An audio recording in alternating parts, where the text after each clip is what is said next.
Olá pessoal, eu sou Cícero Samurai, sou indígena Cariri Kariukincu, que é um dos povos indígenas daqui do sertão brasileiro e atualmente está em estudo e em retomada.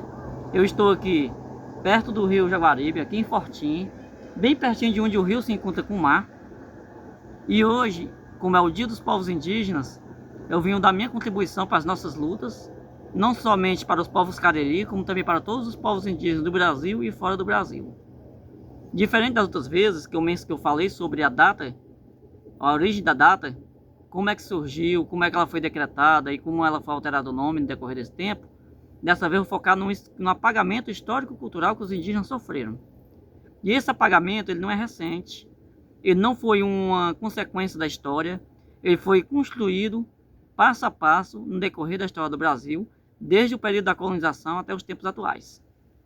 Porque esse apagamento ele começa no momento em que os colonizadores percebem os conflitos que já existiam entre os povos indígenas e usam esses conflitos para extermínio e para domínio do território.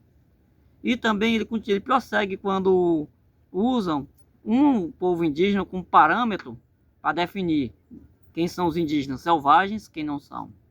Isso acontece quando eles decretam que os povos falantes da língua geral, que foi uma língua que criaram, eles criaram uma língua indígena a partir de vários dialetos do tupi e decretaram ela como Ingatu. A palavra Ingatu, se for traduzir ao pé da letra, significa língua boa. Por quê? Qual era o objetivo dessa língua? Era poder universalizar a língua indígena para todos falarem iguais e aí já começa o apagamento. Porque quando todos falam a mesma língua, os dialetos e as línguas originais deles já são esquecidas. E assim ter uma melhor comercialização, melhor convívio com os indígenas. Só que essa língua Ingatu, ela só conversava com quem? Com uma certa quantidade de povos do litoral. Quando eles começaram a ir para o sertão, eles perceberam que a língua Ingatu não era uma língua adequada. E então eles começaram a segregação. Quem era falante da língua geral, ou quem era povos amistosos com os colonizadores, eram chamados de tupi, indiferente se seriam realmente tupi ou não. E os outros, que eram os selvagens, que tinham rivalidade com esses povos que estavam aliados a eles, era chamado de tapuia, que significa bárbaro, selvagem, inimigo. Aí já começa a segregação. Hoje em dia o termo tapuia já foi ressignificado e tem várias etnias em retomada que usam o tapuia no nome. Por quê? Porque são remanescentes desses povos que sofreram esse termo pejorativo no passado. E na luta eles tiveram que ressignificar o nome para ter uma identidade na atualidade. Prosseguindo, o que aconteceu mais? A luta prosseguiu, essa conflito prosseguiu da seguinte forma. Uma escravidão que aconteceu no Brasil desde 1500, desde o começo até 1570 e que é quase esquecida na história, que foi a escravidão indígena. No decorrer que começou, que deixou de ser uma colônia de exploração, quando já era colônia de exploração, que estava aqui só para explorar os recursos naturais, ele já estava explorando no trabalho a mão de obra indígena. Ou seja, já estava tirando os indígenas da rotina cultural deles e botando eles em um tipo de trabalho. Isso gera uma forma de exploração e gera uma contribuição para o pagamento. Quando eles se transformaram em colônia de povoamento e vieram para cá, aqueles indígenas aliados passaram a trabalhar para eles, como servos. Não ganhava nada em troca, a não ser alimentação e tudo, ou seja, era uma escravidão indígena que tinha. E isso era permitido pela coroa. E os indígenas que eles não conseguiam colonizar, que eles não conseguiram incluir nesse processo, eles usavam os indígenas escravos para combater eles. Era um conflito de um povo indígena contra outro. Usar o próprio povo indígena para exterminar outros povos indígenas, às vezes da mesma etnia. Às vezes do mesmo grupo linguístico, outras vezes não. E então o que aconteceu? Quando eles perceberam esses conflitos, perceberam que isso não estava pegando bem para a coroa, estava começando a criar revoltas, eles decretaram o fim da escravidão indígena. É onde começa a entrar a escravidão negra. Só que o fim da escravidão indígena foi simbólica. Por quê? Os povos rebeldes, que não aceitavam a coroa, que não aceitavam que os territórios deles fossem tomados para virar terra da coroa, eles eram considerados inimigos da coroa e a coroa, o rei, tinha direito de decretar as guerras justas, que era o que era ataque às aldeias indígenas, e era justa porque, como eles eram inimigos da coroa, eles podiam ser mortos ou escravizados. Além das guerras justas, tinha outro fenômeno que era o quê? A escravidão voluntária. Ou seja, quando eles faziam os ataques às aldeias e as pessoas tinham massacres e tudo, os que sobreviveram fugiam, às vezes não tinha como conseguir sobreviver, porque estava isolado todinho, aí algumas vezes se submetiam por sobrevivência a virar escravo. Acontecia muito isso também por questão de sobrevivência. E quando eles viravam escravo, quando eles estavam lá dentro da coroa, eles eram obrigados a abandonar os ritos, a língua, o costume e aprender o que a coroa ensinava a eles. Por causa que era o mínimo necessário para sobreviver e conviver. E esse processo continuou por muito tempo. Até que o que aconteceu? Outro motivo que também que veio combater essa escravidão foi as missões. Os missionários, jesuítas e franciscanos, quando chegaram com a missão seguinte: a gente não precisa combater os povos, a gente precisa converter eles. Eles têm que deixar de ser esse povo selvagem e se tornar gente de paz, gente de Cristo. Então, o que acontecia?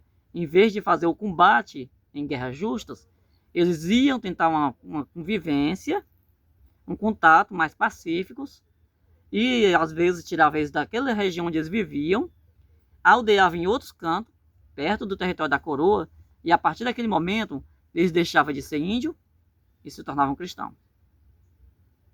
E o que acontecia nesse processo?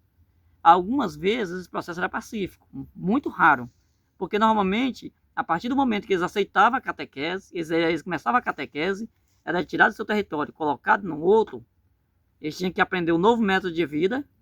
Eles podiam, ainda preservavam no começo os rituais, mas aos poucos esses rituais eram cortados à medida que ia sofrendo ia passando pela catequese.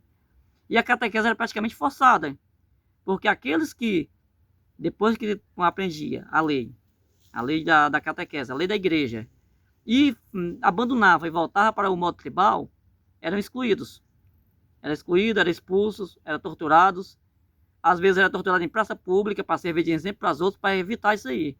Quando eles perceberam que não conseguiam fazer essa mudança nos adultos, eles começaram a fazer a mudança nas crianças. Pelo processo de quê? Eles pegavam a distorção. Pegavam os mitos, as narrativas indígenas, distorciam aquelas que não era conveniente, para colocar aqueles encantados, aquelas divindades indígenas como inimigos, como uma ação do diabo, ação do inimigo, e convencer as crianças que quis cultuar aquilo era errado. E aquelas narrativas que tinham um certo paralelo com as narrativas bíblicas, eles decretavam como uma outra interpretação da narrativa bíblica. E dessa vez o processo de apagamento histórico foi não mais somente físico, pelo extermínio, como também passou a ser um apagamento ideológico. Você se converteu, você não é mais índio, você agora é cristão, você é gente. E esse processo seguiu por muito tempo, até na década até em 1900 tinha esse processo. Indígena, catequese, mas sobreviveu muitas aldeias. Em 1900 começou o processo de ampliação do desenvolvimento da sociedade. Criação de gado, que já vinha desde antes. Desde antes, na verdade, já tinha acontecendo, mas 1900 foi onde intensificou a parte dos grileiros, a parte dos poceiros, tomando posse de terras para transformar em fazendas, para transformar em criação de gados.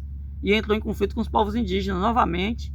E como os indígenas não tinham registros, não era considerado gente, eles tinham direito de matar, de expulsar, tomar a terra do jeito que fosse necessário. Inclusive, uma das armas utilizadas foi a arma biológica. Eles iam doentes de propósito para o meio dos indígenas, porque se não conseguissem vencer na força bruta, jogavam o vírus lá, os indígenas não tinham imunidade para esses vírus que vinham de fora, e a maioria morriam. Aí estava tomando a terra. Aí desse processo aí, foi que surgiu o SPI, o Sistema de Proteção Indígena, que foi o quê? Foi um grupo de pessoas que se pegaram, viram a situação, a brutalidade que os indígenas estavam sofrendo, se sentiram na situação dos indígenas, sentiram com humanidade em relação aos indígenas e começaram a fazer um serviço de proteção ao índio. Um movimento que dividia as forças políticas em duas formas. E o argumento que utilizaram faz parte do apagamento, porque o argumento ele dizia o seguinte: o índio é um sem transição. Ele está ali por enquanto porque ainda não aprendeu a ser civilizado. Quando ele aprender a ser civilizado, ele vai deixar aquela cultura arcaica dele e vai se tornar um agricultor rural. Vai ser benéfico para a gente.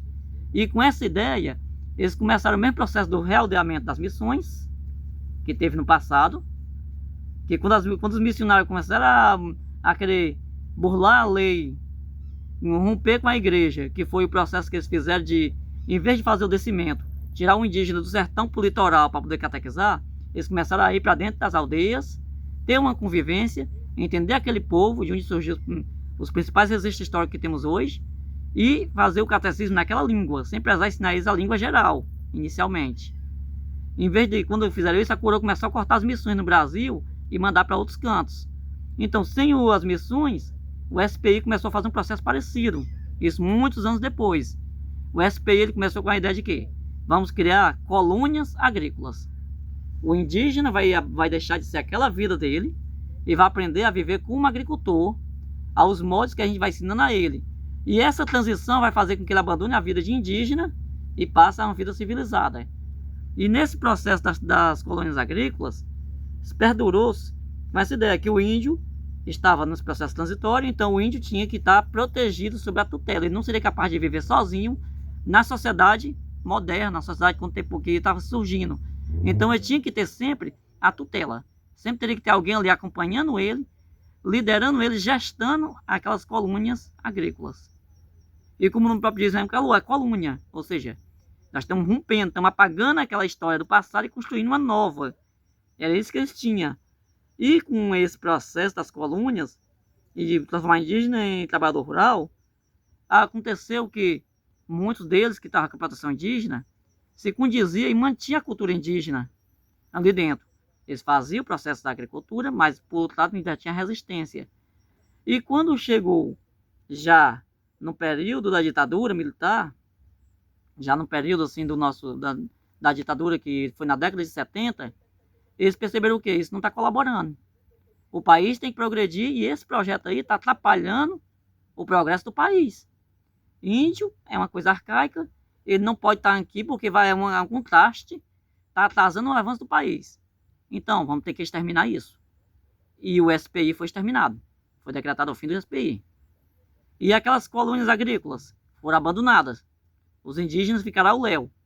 Aqueles que já estavam acostumados a estar sob a tutela do governo, dependendo do governo, agora não tinha mais como sobreviver.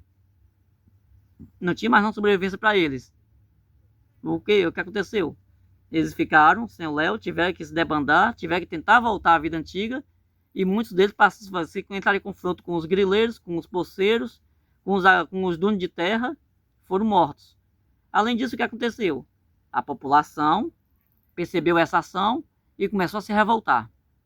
Então o governo viu que precisava criar outro órgão e criaram a FUNAI, Fundação Nacional do Índio. E junto com a FUNAI, eles criaram um parque indígena, onde acolheram vários povos indígenas da região, e fizeram o projeto de criar outros parques que nunca saiu do papel, só para acalmar a população.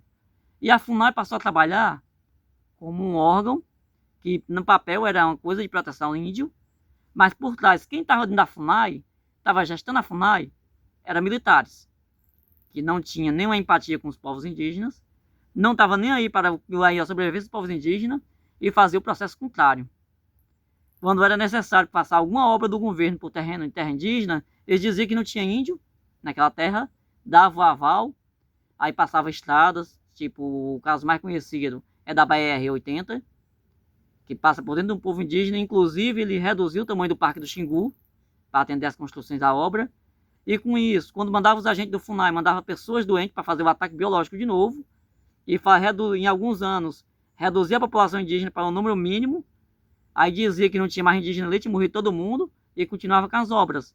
E no meio desse processo de extermínio dos povos indígenas, dentro de um marco legal do governo, com atitudes legalizadas do governo para aquele extermínio, aí foi que a CNBB, Comissão Nacional dos Bispos Brasileiros, interviram e criaram o CIMI. Comissão, CIMI, como a sigla do CIMI agora, O CIMI, eu sei que o CIMI ele é o Conselho Indígena Missionário. Essa é a sigla do CIMI. CIMI significa. Que foi o quê? Ele realmente veio com a ideia do indígena como construtor da própria história, o indígena como um fator, um processo histórico, um agente histórico. Ele fez parte da história do Brasil e merece esse reconhecimento, e ele é o próprio responsável pela própria história, não precisa de ninguém como tutela. E dentro desse aí, o que aconteceu?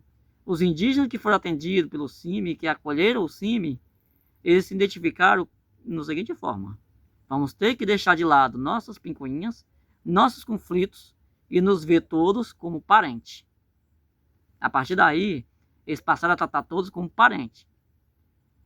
E dentro, para ter o reconhecimento, eles aceitaram o termo índio, que tinha sido imposto desde o começo a eles. Eles nunca tinham se visto como índio, cada um se via como sua própria etnia, pelo nome da sua própria etnia. Aceitaram o termo índio somente no sentido de dar uma voz, porque todo mundo já conhecia o que era o índio, então agora os índios estão agindo, estão atuando. E a partir daí começou o movimento organizado indígena na década de 70. Mas isso não significa que a luta indígena começou ali. Desde o começo eles já fizeram resistência, eles participaram dos quilombos, quando eles fugiram da escravidão, quando eles fugiram da catequese, formavam comunidades escondidas, todo esse processo. Quando eles ajudaram os negros a fugir e formar os quilombos, que todo mundo apaga essa parte da história, coloca os quilombos como se fosse uma coisa só de negros, mas os negros vindo de fora não conheciam o território, não conheciam onde era mais seguro. Os indígenas deram apoio a ele, porque sabiam o que ele estava passando, porque passaram por aquilo no passado. Então deram apoio e todo mundo apaga essa parte da história. Coloca como se os quilombos fossem totalmente negro. Esquece a participação indígena. A partir daí, a luta indígena organizada começou. E em 2002, devido a essa luta indígena, o que aconteceu? O Dia Nacional do Índio, que foi decretado em 1943, teve que mudar de nome.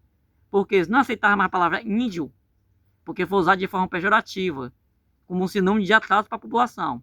Eles mudaram, eles aceitaram a palavra indígena, no sentido de aquele que já estavam aqui.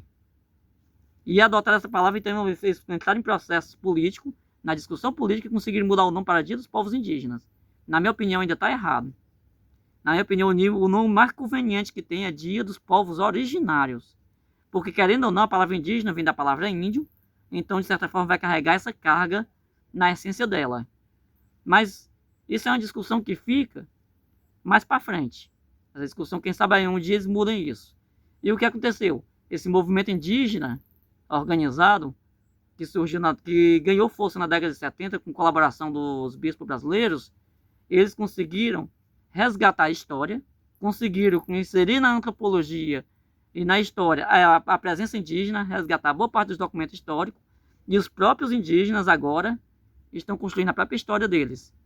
E nem por isso acabou-se o apagamento, não.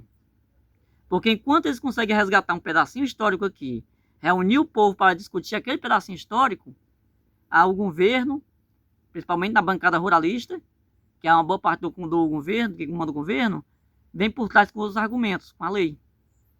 E esse processo fica uma briga. Por um lado, tem um processo de retomada que surgiu desse movimento, que são indígenas que não sabiam mais qual era o seu território, só sabia da sua história, da sua herança, indígena por parte das mães, principalmente, das avós, a maioria capturada lá, capturada a cachorro para ser inserido na sociedade.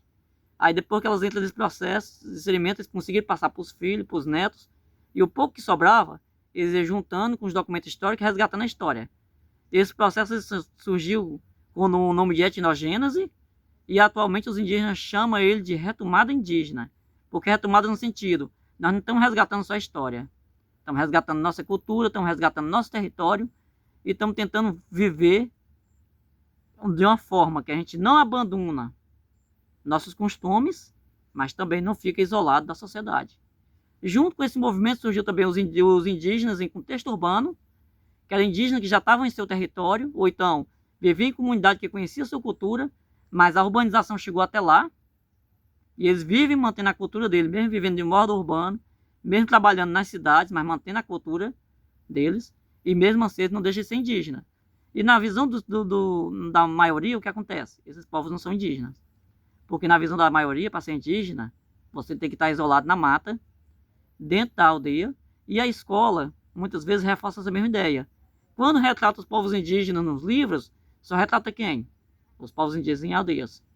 Esquece os retomadas, esquece os em contexto urbano, e esquece o processo de demarcação, não é mencionado nas escolas, que é um processo que, mesmo tendo começado como um golpe da FUNAI, de fingir que demarcar o território e fazer o contrário, e o movimento indígena ressignificou e continua na luta para remarcar, e recentemente a gente sofreu um golpe grande para todas as lutas, que foi o marco temporal. O que diz o marco temporal? O marco temporal diz que só pode ser considerado povo indígena aqueles que estavam ocupando as terras, vivendo na terra, na data que foi aprovada a Constituição, ou seja, 1988. Só que antes disso, o que aconteceu?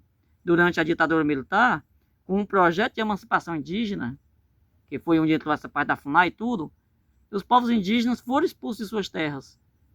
Foram massacrados, foram expulsos, foram torturados, os que resistiam, foram excluídos dos documentos, foi colocado como inexistente por documentos oficiais do governo. Então, como é que eles querem que esses povos... Eles não querem, na verdade. Como é que esses povos vão provar que estavam naquelas terras? A outra cláusula diz que ainda pode também, quem não estava nessa data, estava em conflito com outro povo indígena pelaquela terra, na data que a Constituição foi aprovada. Ou seja, são dois, dentro do resto do documento, esses são os dois mais pesados, que impede a luta indígena e continua com apagamento, como se dissesse.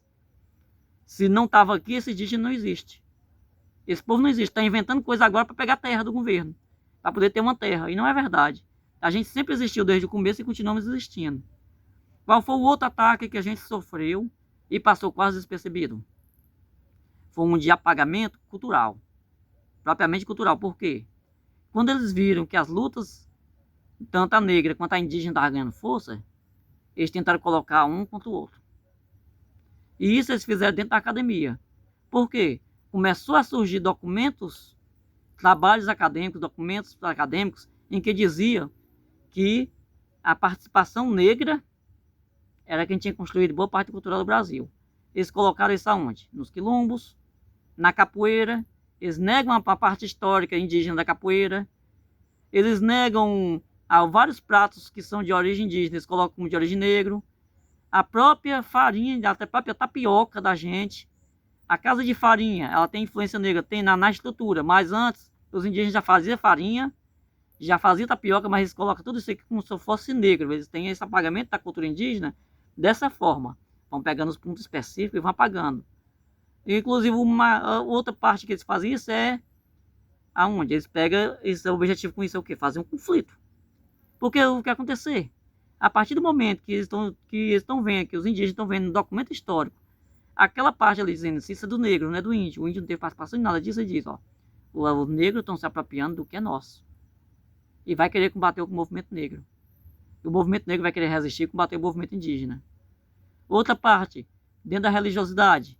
Dentro da religiosidade, houve uma comunicação cultural, onde indígenas e negros conviveram nos quilombos, eles formaram o culto tanto aos orixás, como aos encantados, aos caboclos junto. E quando eles vão falar, eles colocam, como eles querem colocar nos documentos, como se os orixás comandassem os caboclos, estivessem acima dos caboclos e todos os caboclos fossem submissos a um orixá. Isso não é verdade. Quem está dentro dos terreiros, quem está dentro da religião, eles sabem que não é assim que funciona. Eles trabalham em harmonia um com o outro. Eles trabalham em parceria um com o outro. Não é um comanda o outro. E tudo isso é o quê? São ataques desse sistema neoliberal que vai colaborando silenciosamente para o apagamento da cultura indígena. Vão apagando a cultura indígena. Vão esquecendo toda a cultura indígena. Igual que no passado, eles quiseram apagar tudo que tinha nome indígena, traduzindo para o português, os lugares tudinho. Agora eles querem fazer o quê? Quando vão estudar etimologia, ou eles jogam só para o tupi, para fingir que todas as outras línguas indígenas não existiam, ou então eles buscam línguas da Europa para dizer que aquele nome foi de origem europeia. Só os que não tem como realmente negar que é de origem indígena, eles não negam, mas o restante eles tentam fazer esse pagamento também. Ou seja, é uma articulação, tanto no processo histórico, desde a colonização até os tempos atuais, e dentro da própria luta, para virar a luta contra luta, virar minoria contra minoria. Então isso que é o que acontece. Esse conflito, ele surge para isso, para poder exterminar os povos indígenas. E se não fosse só isso, ainda tem outro viés que eles usaram. Quando eles perceberam que esse conflito não surgiu, eles querem usar a própria lei contra a lei. No Brasil existem leis para aprovar os povos tradicionais. Então o que eles fazem? Para eles negarem a origem do povo tradicional, que são de origem indígena, eles transformam funções em categorias, em povos tradicionais. Transformam pescadores, rezadores, benzedeiras, raizeiro, marisqueiro. Tudo isso aí são o quê? São funções que aconteciam dentro das comunidades, que era a principal função de certa comunidade, e eles transformam tudo isso em povos tradicionais. Então, quando acontece isso, o que acontece? Aquele povo passa a se ver como o quê? Eu sou pescador artesanal. Eu sou marisqueiro. Então eles esquecem, eu não sou mais indígena. Eu sou ribeirinho, eu vivo do rio. Mas quem é que vivia dos rios? Os povos indígenas. Eu não sou indígena, eu sou ribeirinho. Eu sou benzedeiro, sou rezadeiro. Mas quem é que tinha prática de reza para as curas? Os indígenas. Tudo isso. E os negros também tinham prática de reza para as curas. Então eles apagam a parte. Onde era decretado que era quilombo, eles colocam como sociedade quilombola, separada de sociedade indígena. Então, o que acontece? Eles estão usando a lei para poder fazer esse extermínio. Inclusive aqui em Fortim, tem um povo tradicional. Ali no Pontal do Maceió, um pouquinho assim para as dunas, perto do farol, em algum canto próximo do farol, tem os goitacas. Os goitacas, eles são um povo tradicional que foram registrados recentemente como pescadores artesanais. Eles estão em luta para preservar a cultura, estão em luta para terminar esse registro, provar que eles habitam ali como pescadores tradicionais há vários tempos. Mas, se for pesquisar o nome goitacas, tem uma semelhança muito grande com os goitacás, que inclusive é uma tribo indígena que está registrado no livro O Guarani. E os goitacás, apesar de ter sido demarcado no mapa histórico dos povos indígenas lá no Sudeste, nada impede que eles tenham vindo, devido aos ataques, migrando para cá, para o Nordeste. E esse povo ser os goitacás, que sofreram só mudança na forma de pronunciar o nome. Eles serem indígenas. Mas como eles foram registrados como pescadores artesanais, eles não puderam ser registrados como indígenas. Porque tem que escolher uma categoria. Não pode escolher as duas. Então o que acontece? Por que eu acho que pode ter sido os mesmos povos? Porque tudo indica que são os goitacás que vieram do Sudeste. Porque daqui do Nordeste, teve gente que foi parar no Acre.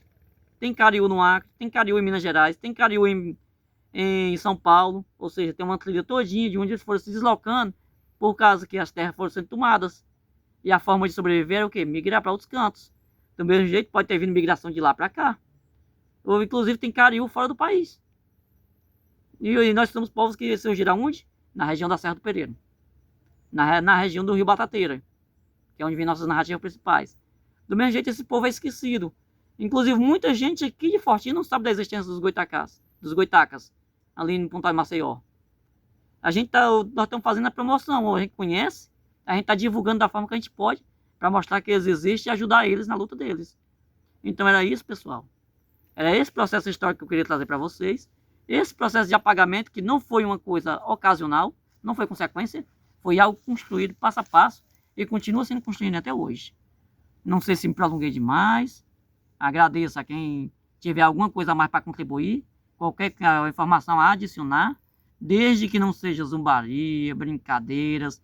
Porque esses aí vocês sabem que você exclui do comentário. Não precisa nem afirmar isso. A gente está aqui para somar. Se for para diminuir, é melhor manter o silêncio. Quem não tiver nada a somar, cale-se. Colabore com a luta fazendo seu silêncio. Porque quando você se cala, em vez de jogar críticas negativas, você colabora com a luta. Agora, quando você se cala para apoiar as injustiças, você está contra a gente. Está contra a história do Brasil, está contra os povos originários, está contra as minorias tudinha. Então, quem tiver alguma coisa a somar, seja bem-vindo a colaborar. Quem quiser fazer outros vídeos e marcar a gente nesses vídeos, estejam prontos para marcar. Porque a luta indígena não é de um só, não é só de um povo, é de todos os povos. E é a luta da própria terra, por causa que nós, povos indígenas, colaboramos com a sobrevivência da natureza. Está comprovado que fora das aldeias indígenas, o desmatamento passa de 80%. Dentro das aldeias indígenas e das terras que já estão demarcadas, onde tem desmatamento, não chega a 2%. Tem dados do IBGE, dados históricos, documentos que comprovam isso. Então, colaborar com a luta indígena é colaborar com a sobrevivência do planeta. Então, convido todos a vocês a fazer essa colaboração. Muito obrigado e até breve com mais conhecimentos e informações para todos vocês.